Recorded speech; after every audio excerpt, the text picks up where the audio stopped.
And welcome back as we journey through the book of Acts. Today we're in chapter 5. And what we're going to do is what we always do. We read a portion of scripture and we pull out a timeless truth. Today we're going to be in verses 12 through 16. Let's read. Now many signs and wonders were regularly done among the people by the hands of the apostles, and they were all together in Solomon's portico. None of the rest dared join them, but the people held them in high esteem. And more than ever, believers were added to the Lord, multitudes of both men and women, so that they even carried out the sick into the streets and laid them on cots and mats, that as Peter came by, at least his shadow might fall on some of them.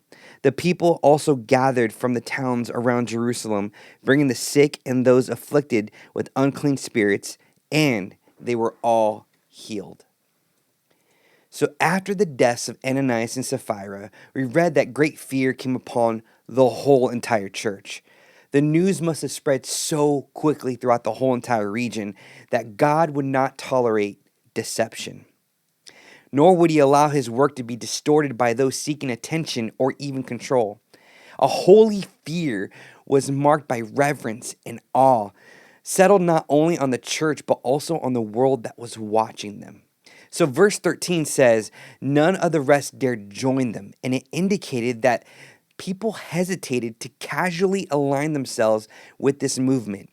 Following Jesus wasn't about joining a feel-good community, but it was a serious invitation to transformation and holiness.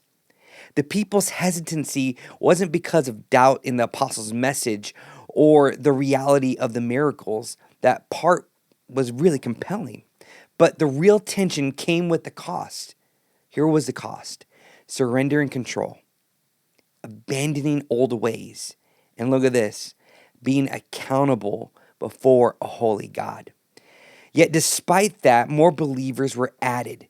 The gospel carried so much power and the beauty that people were willing to face their fear, embrace accountability, and commit their lives to the glory of God. So in the end, the fear of the Lord wasn't meant to drive people away. It was meant to call them into something deeper, a life of true transformation and surrender. The gospel isn't just an invitation to join a group.